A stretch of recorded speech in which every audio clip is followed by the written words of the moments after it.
Hello students, last video lecture में हमने chapter 4 से कुछ वर्ड्स प्रॉब्लम कवर कर ली थी।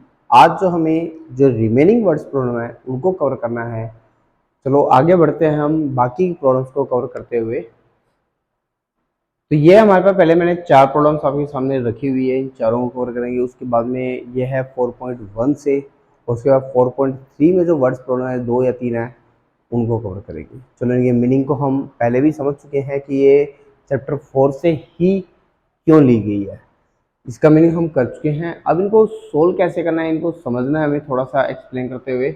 और देखो पहला क्वेश्चन कह रहा है the area of the rectangular plot is 528 metre square. एक रेक्टेंगुलर प्लॉट है जिसका एरिया आपको 528 दिया गया है।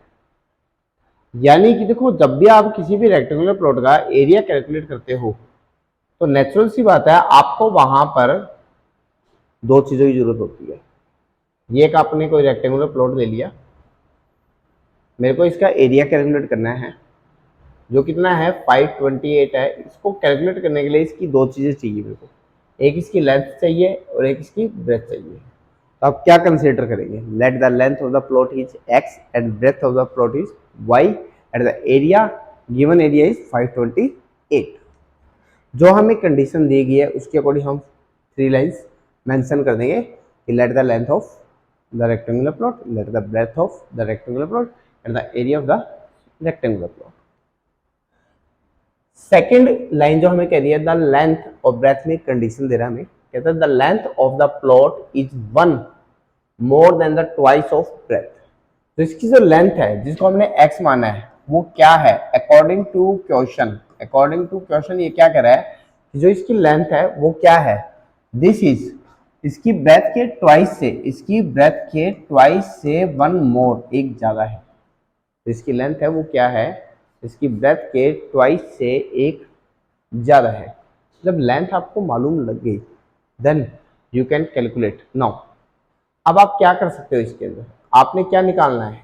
एरिया। आपको क्या रखा है? एरिया। एरिया होता क्या है? x into y equal to कितना है? 528। अकॉर्डिंग टू क्वेश्चन ये बनता है सर, बिल्कुल बनता है। x की वैल्यू कितनी है बेटा? सर 2y प्लस 1 है और इंटू में कितना है? y है, इक्वल टू कितना हुआ? 528।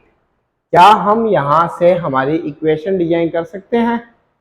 सर बिल्कुल कर सकते हैं। क्या इक्वेशन बनेगी?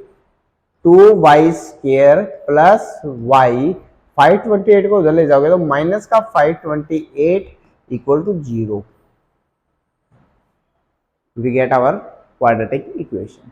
जो हमें क्वाड्रेटिक इक्वेशन मिली है बेटा, उस क्वाड्रेटिक इक्वेशन को आप सोल्व करेंगे by using elimination, sorry by using splitting the middle term and also by quadratic. दोनों में से कोई भी मेथड यूज कर सकते हैं और find your value of y। जब y मिल जाएगा तो नेचुरल सी बात है x तो हमें मिल जाएगा, उसी के दुगने से एक ज्यादा होगा। तो ये था हमारे पास फर्स्ट पार्ट इसका कि how to you can solve this type of question.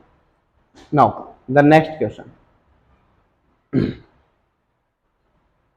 Let's see. क्या है the product of two conjugative positive integer. Product हमें देखिए दो conjugative positive integer. Conjugative number होते कैसे हैं?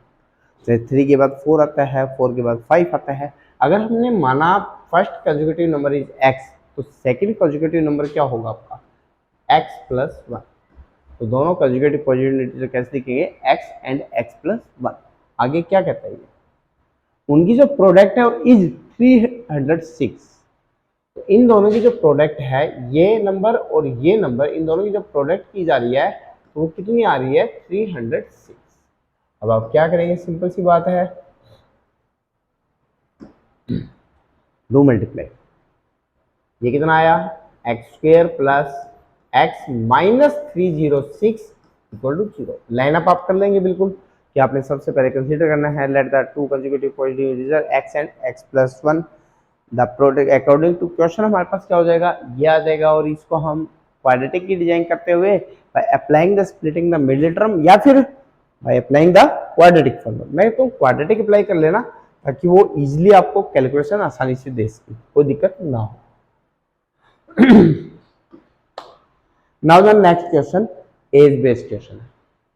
कहता है रोहन की मदर जो है 26 ईयर ओल्डर है, बड़ी है किससे, रोहन से। तो रोहन की एज को अगर हम x मानते हैं तो उसकी मदर जो है उससे 26 ईयर बड़ी है, it means x plus 26, right. तो रोहन की एज हमने मान ली x है, ये किसकी एज मानी हमने, रोहन की। किसकी मानी, रोहन की। और मदर की एज कितनी हो जाएगी, x प्लस 26, ये किसकी एज है, मदर। तो उसकी मदर उससे 26 साल बड़ी है। तो पहले दो लाइनें आप राइट कर लेंगे, the age of the Rohan is x होगी, the age of the mother जो कितनी हो जाएगी वहां पर एक्स प्लस 26। इसके बाद इसने एक बात बोली है, द प्रोडक्ट, प्रोडक्ट किसकी लेनी है, उनकी एज की, लेकिन कब, 3 ईयर फ्रॉम नाउ, आज से 3 साल बाद। तो आप एक लाइन लिख देंगे, 3 ईयर्स फ्रॉम नाउ। क्या लिख देंगे, 3 ईयर फ्रॉम नाउ, आज से 3 साल बाद। 3 साल बाद क्या होगा, तो रोहन की एज कितनी हो जाएगी बेटा, सर रोहन की एज हो जाएगी x प्लस 3, और मदर की एज कितनी हो जाएगी, सर मदर की एज हो जाएगी x प्लस 29। Very good. अब क्वेश्चन क्या कहता है, इन दोनों की जो प्रोडक्ट है वो कितनी है, 360। इन दोनों की प्रोडक्ट कितनी है, 360। इट मीन्स आपसे ये कहना चाहता है x plus 3 according to question क्या कहना चाहता है, x प्लस 29 इक्वल टू कितना है, 360। Get your equation and find your answer by solving using the method as you wish.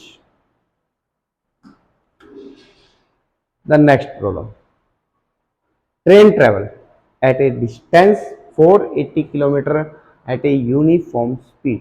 एक ट्रेन है वो 480 किलोमीटर गई है एक फिक्स स्पीड से। अब मैंने यूनिफॉर्म इसकी स्पीड क्या मान ली, यूनिफॉर्म स्पीड क्या मान ली इसकी, मैंने x मान ली।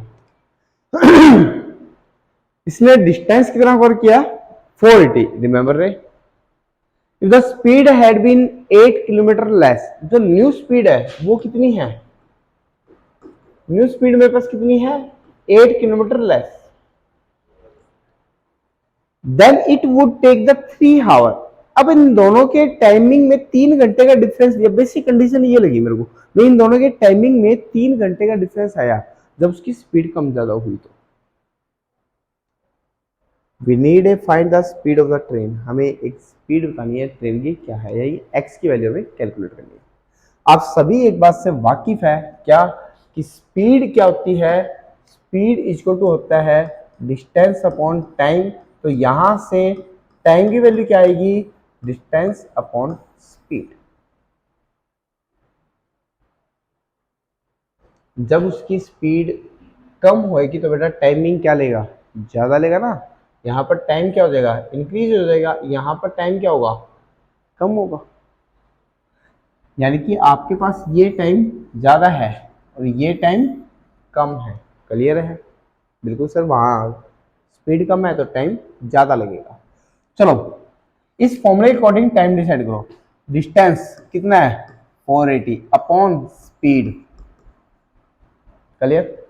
दूसरे में क्या है, 480 डिस्टेंस है, स्पीड x है, ये टाइम ज्यादा है ये टाइम कम है, रिमेंबर इट। दोनों के अंदर कितने का अंतर आया, 3 घंटे का। कितने का अंतर आया, 3 घंटे का।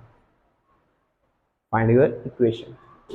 आप एलसीएम लेंगे, 480 इंटू में x होगा, माइनस में 480 के इंटू में x माइनस 8 होगा, डिवाइड में कितना आएगा, x माइनस 8 इंटू में x आएगा, इक्वल टू कितना है, 3 आवर। जो डिवाइड में है वो मल्टीप्लाई में जाएगा, simplify and get your equation. बहुत इजी कंसेप्ट है। कैसे हम एनालाइज कर सकते हैं कि ये चैप्टर 4 है चैप्टर 3 है, वो आपको बताया। कैसे सोल्व कर सकते हो वो मेथड आपको बताए। स्टेटमेंट में आपके कैसे राइट करना है वो आपको चैप्टर 3 में भी समझाया है, चैप्टर 4 में भी आया है हमारे पास। तो ये थे हमारे पास कुछ बेसिक चीजें कि how to we can solve this type of question. अब हम चलते हैं इसकी नेक्स्ट एक्सरसाइज की तरफ, तो वहां पर देखते हैं हमें किस तरह के क्वेश्चन पूछे गए हैं और क्या हमसे पूछा गया है 4.3 के अंदर। उसके बाद ये चैप्टर क्या हो जाएगा फिनिश हमारे पास। फिर एक टेस्ट रखेंगे हम इसका, हो सकता है तो हम 2 टेस्ट रखेंगे इसके, स्टेटमेंट के लिए अलग और न्यूमेरिकल के लिए अलग। और अगर एक टेस्ट में काम चला तो शायद क्या पता एक में भी काम कर ले, डिपेंड करेगा टेस्ट पे। बेटा ये तो मतलब एक बकवास वाले क्वेश्चन है, मतलब कुछ ज़्यादा मेरे को स्पेसिफिकली ये नहीं लगा कि एग्जाम में पूछे जाने वाले क्वेश्चन है, ऐसा कुछ नहीं है। यहाँ if is it possible, is it possible, is it possible, यानी पॉसिबल के लिए अगर ये जानना चाहता है कि क्या ये पॉसिबल है, तो इसका मतलब ये हमसे डी जानना चाहता है। हमसे क्या जानना चाहता है? डी, यानी डिस्क्रिमिनेट जानना चाहता है। जो हमने क्वाड्रेटिक फॉर्मूला किया था, आप वहां से डी निकालिए। जब भी अगर डी लेस देन 0 आ गया तो इसका मतलब हो जाएगा नॉट पॉसिबल, तो ऐसे केस में पॉसिबल नहीं होता बेटा। अगर डी आपका 0 से छोटा नहीं आ रहा तो it mean this is possible. आपने कंप्लीट वैल्यू कैलकुलेट कब करनी है? जब आपका ये पॉसिबल हो। अगर पॉसिबल नहीं है तो आप उसको लीव कर सकते हैं। अब आपने करना क्या है, क्वेश्चन की भाषा को समझना है, सिर्फ वही पीछे जो किया हमने उसी से रिलेटेड हो गए, ज़्यादा नहीं खींचेंगे इसको हम।